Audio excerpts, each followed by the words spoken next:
Morning YouTube, and welcome to this episode of the Gunman Raw. So today we've got a bit of a masking session on this black RAV4. I've already done a couple of prep videos on it, so I hope you've already seen them. If not, just continue on, watch this. We're going to be masking this car up and talking a bit of shit. So what have we got on this job here? We've got basically down the whole side and front. So we've got the bonnet, we've got a brand new guard over here, we've got a brand new door, and an original bumper. As I say, all the prep's done. We're just going to be doing the masking. So I'll do my best to keep the video to around 20 minutes.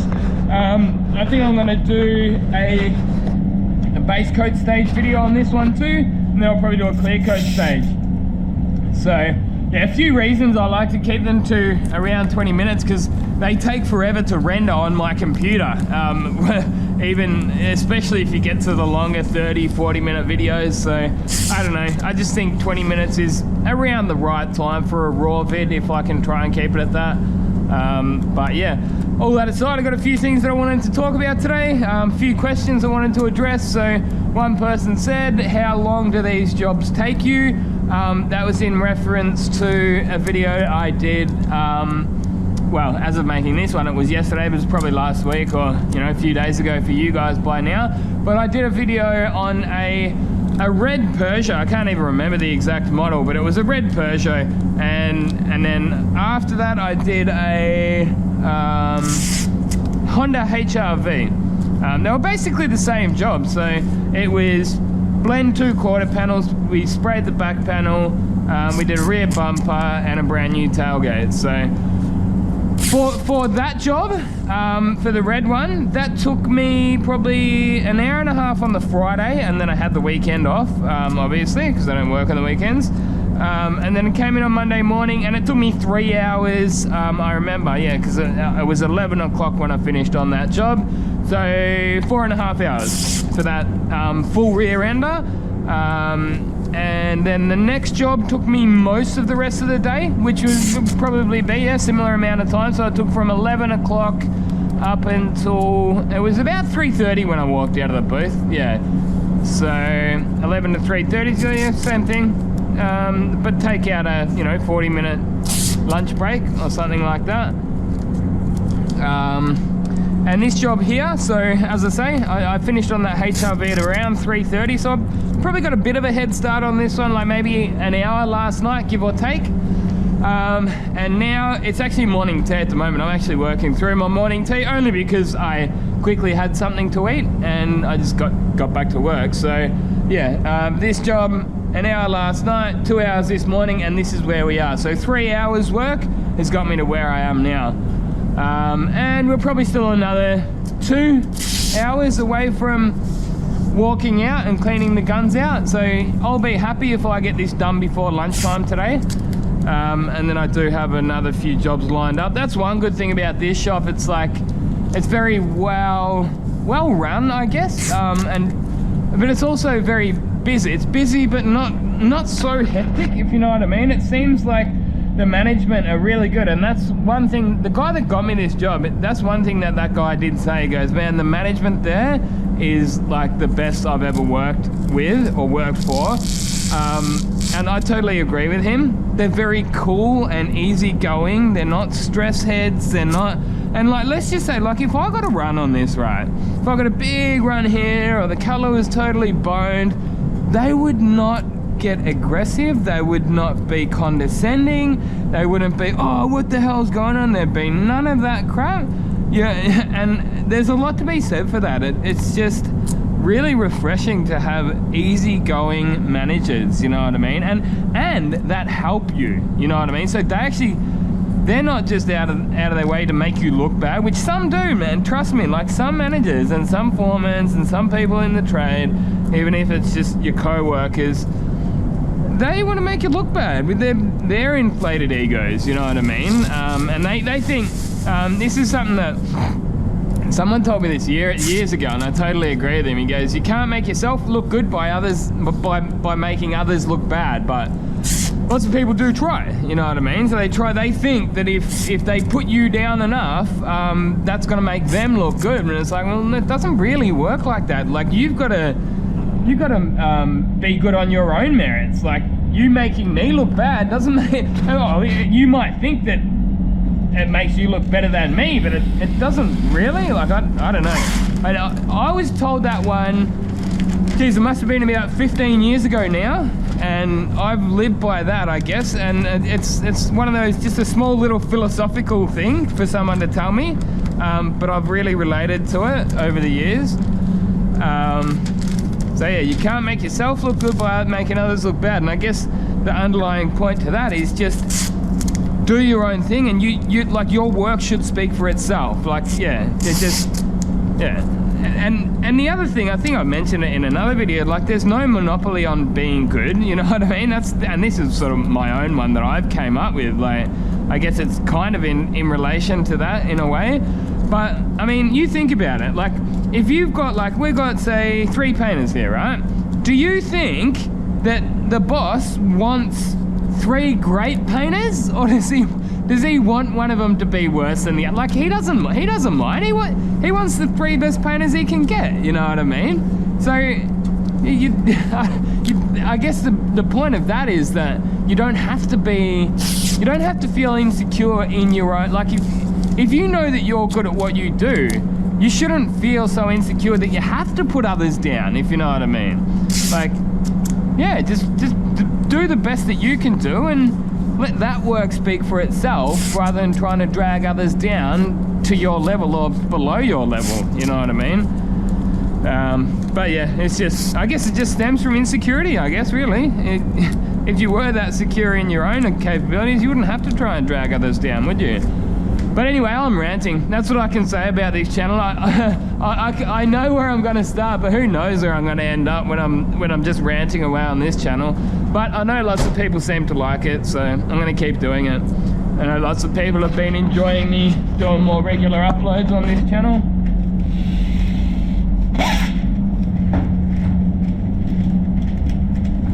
One of the other things that I wanted to address was, like, I think a couple of days ago, I was talking about policing and how I was pretty unimpressed with some of the way that the police have been acting lately, and that I copped it from only really just one person. He thinks I missed the mark on it, and, you know, I encourage you to give, I guess, positive feedback where possible. If you think I have missed the mark, let me know. You know, I'm open to all opinions, and they don't always have to be positive.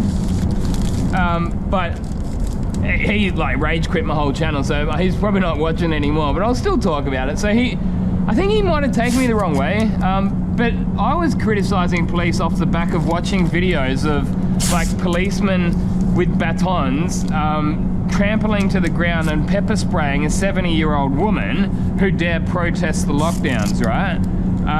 Now, you can't excuse that. Like, there is no amount of money that you could pay me to do that, you know what I mean? Like, my morals would kick in and say, no, look, I'm not doing that.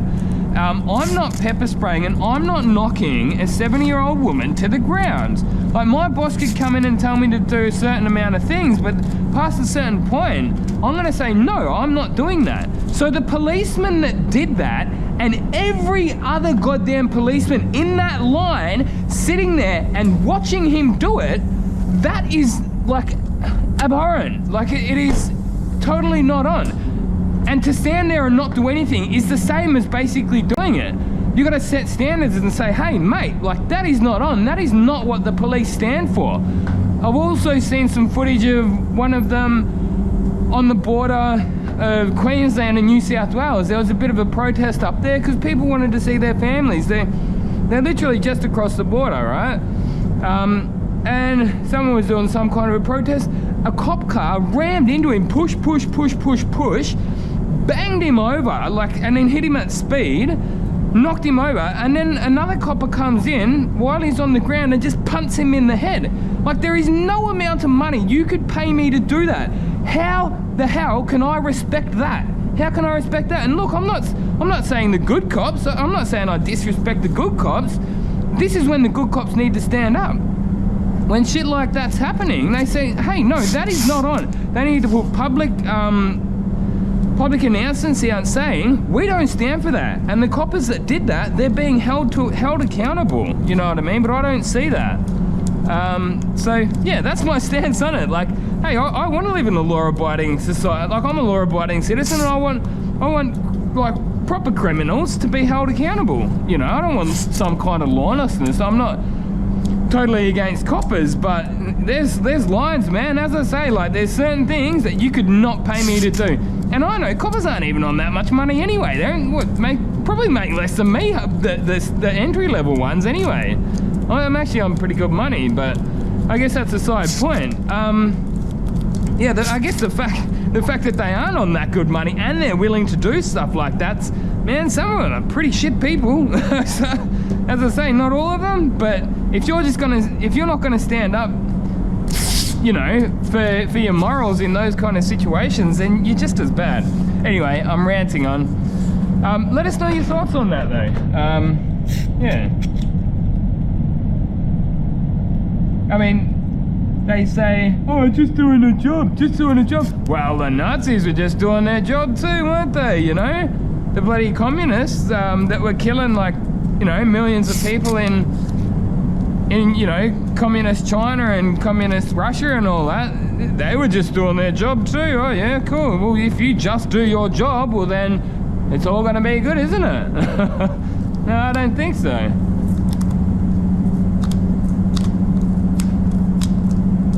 I honestly do want what's best for everybody. I want the world to flourish and everyone to be nice to each other and just get along. So, you know, but as I say, the reason that I disrespect those kind of coppers, then maybe that's where I should have been a little bit clearer about, yeah, specific actions of specific police. I mean, I don't like to go back and watch my videos, so maybe he took me wrong, or maybe I didn't explain my position well enough in that video. So, yeah.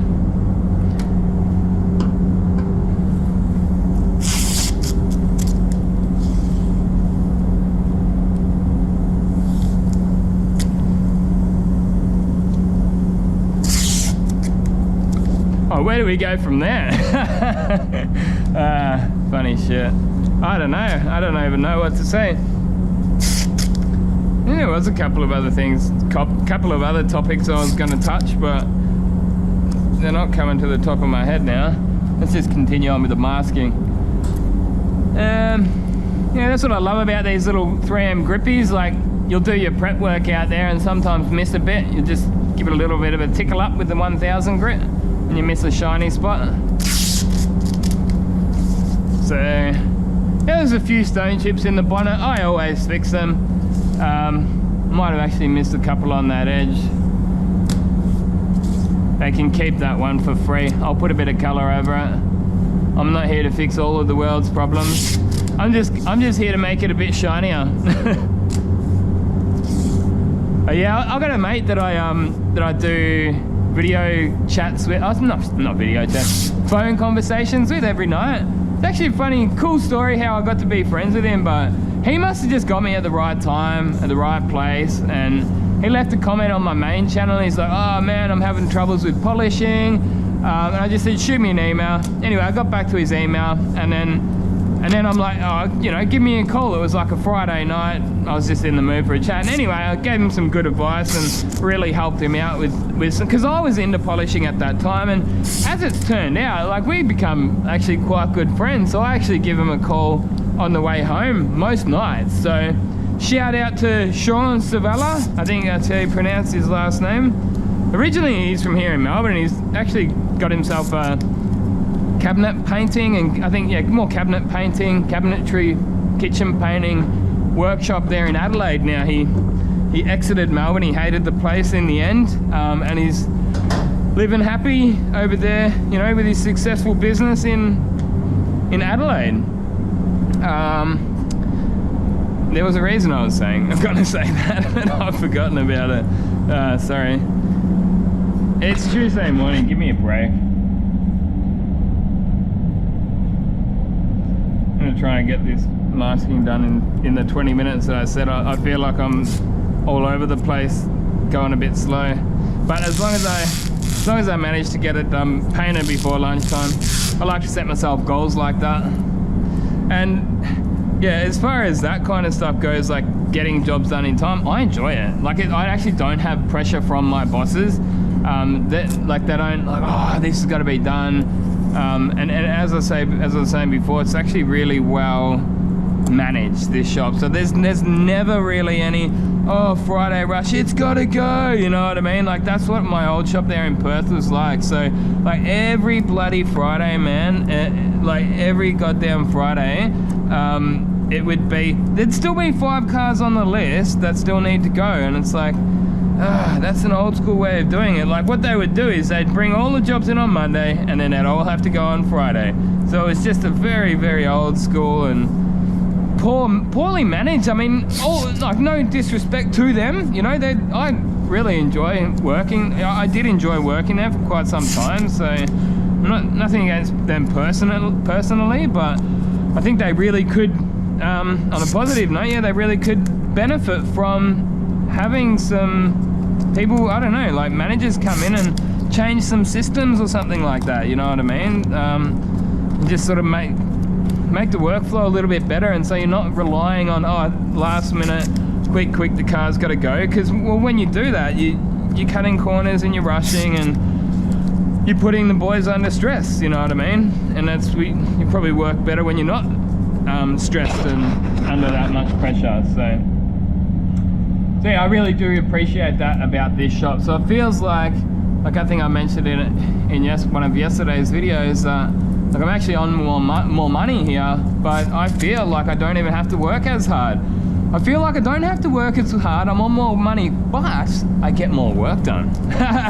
So yeah, that's one of the keys. So I don't have to work as hard to do more work. So that definitely does say something about the way that shop's managed, you know what I mean? And again, it's no disrespect to the owners, you know.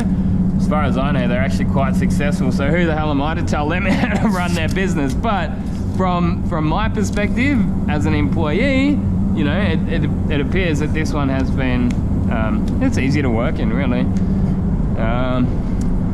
We'll put some foam tape in the handle. So I've got to do the wet on wet stage, some cut throughs here, and also it's going to, I'm going to put the black wet on wet down, so it's going to make coverage better when I come to the base coat stage. But what I think I'll do on here is I'll just wet on wet just the sections that need it, and then I'll get a bit of thinners, and then I'll melt the edge in. That's what I like to do. I think for this job I'm not going to include the wet on wet stage. It's a boring stage, and like on some of the small jobs I think I will, but that's another thing about this shop. We do a lot of big jobs here. We actually do, and one thing that I do miss about that old shop is the spot repairs. I don't know, I always used to see them as a little bit of a challenge, and I also like how you can just get in and smash them out nice and quick, you know. But in saying that, it's not like I dislike the big jobs. I quite like them, and you know, yeah, like getting in and smashing the big jobs out too, so it's all good. I guess the one thing that I don't like is the pedantic level on the prestige or high-end stuff. Like I've tried working in those shops, and I just got to the point, it's not for me, especially when you're doing all your own polishing. It's just like, nah, that gets a bit tired. It gets old pretty quick. You don't use your Ferrari to plough the fields, mate. Yeah. We actually got 2 polishers here. Well, we got one of the guys is a detail. I actually used to work with him like 2011, so still back here in Melbourne in Hawthorne there. I was working with him, and yeah, he just so happens to work at this shop now too. And then we got another guy, like, so one of the guys is full-time. He mainly just does the cleaning, but he can polish. And then the other guy, he is part-time, and he just comes in, he does half days, and he works at Subaru's in the morning, a dealership in the mornings, and then comes here at like midday or something. So that works. But he comes in and does the buffing, so the denibbing and buffing mainly. That's how it works out. Anyway, I've got to run out and grab some plastic. I'll turn the camera off for a second. Alright, so yeah, I just like to turn the camera off when I go outside. 1, 2, 3, like 3.5 usually gets me over a car. Ugh. You'll know when you get to here, you might need to pull it a bit more. That's about it.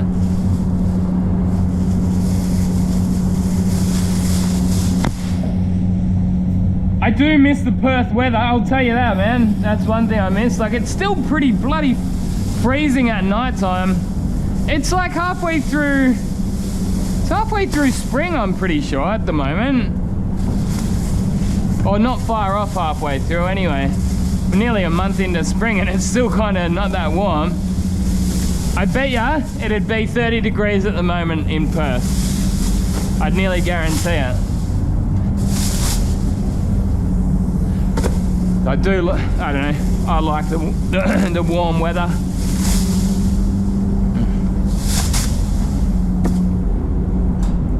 But in saying that, there's lots to like about Melbourne. It's a very happening city when the lockdowns finish.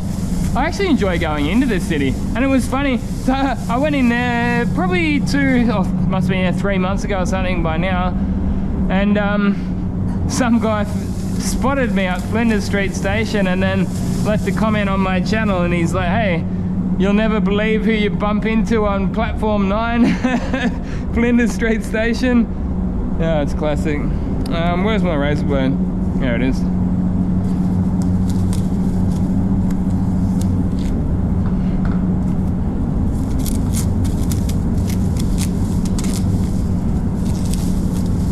So one thing I have to be conscious of in this booth is the overspray. So for whatever reason, and I have used these booths before and it's pretty much the same for most of them. So these are the low bake booths, but I'm not complaining, don't get me wrong, it's a ripper booth. It's really nice and big. Have a look at the room I've got in here. I like having a nice amount of room. Like, I don't like being cramped up in a booth. But one thing that I have noticed with these low bakes is that it takes a little bit longer to clear the cabin of the overspray. The overspray will sort of cloud up around and then slowly go down. Those of you who've been following since Perth will probably remember that, wow, that booth, whilst it was annoying in its own stupid ways, it was like a bloody hurricane, man. And it was actually so loud. Like, I got to the point at one point where I actually had to stop doing the raw videos because I had to yell so loud over the spray booth for you guys to be able to hear. And I'm just like, man, I'm getting a sore voice from yelling and screaming. I just had enough of it. But on the other hand, as I say, it was good for the extraction. But yes, my original point was going to be that you've got to learn to work with what you've got, I guess, obviously. So one of the features of having that overspray hang around is that you can have your wet on wet primer overspray land on your blend section. So we do have to be careful of that. I'm pretty confident it's not going to manage to get up here, but I don't want wet on wet primer all over this bonnet. I want just a little bit over here. So I'll leave most of that bonnet covered when I'm doing the wet on wet stage. And then, yeah, when I need to put wet on wet here, I'll just uncover that section and then just put it over there, if you know what I mean.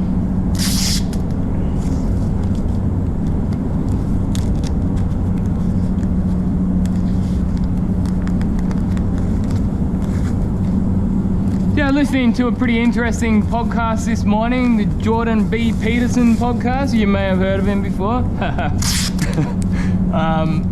But yeah, they were talking about, I've listened to a few actually lately about like the whole climate change thing, and it's kind of been hijacked by some people that aren't even really interested in science and stuff like that. So I highly recommend going and checking that one out. And there's also another really interesting one. There's another podcast, I think it's called Chris Williamson. That's his name. Yeah, check that guy out too. He did a really interesting one with one of the founders of Greenpeace, actually. And look, I'm not going to throw my 2 cents in because I'm totally going to butcher it. If you want to talk to me about paint, you'll never shut me up all day, but I find it hard to articulate my exact thoughts and feelings because at the end of the day, I'm not an expert on those kind of things anyway. So whilst I do like listening along and all that, I probably shouldn't really be talking too much about it.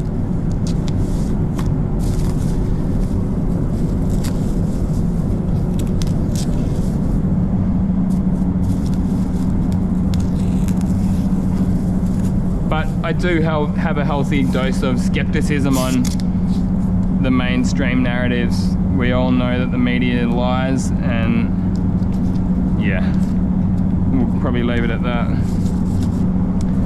Well, I'm probably not too far off having to cut this video off because it's going to start getting too long. And I'll probably see you back here when I've got the wet on wet down and we're ready to put the base coat down. How's that sound? Yeah, sounds good to me. I'll turn the cam on quickly once I do finish the masking, just to give you just a final look over it. But that's where we got to. Hope you've enjoyed listening along. Yeah, so this is after the rest of the masking. I've wiped it down with some Prepsol, and I'm going to give it some wet on wet. I think I might actually do a wet on wet video. Why not? I don't know, we'll see how we go. Yeah, so that's where we're up to.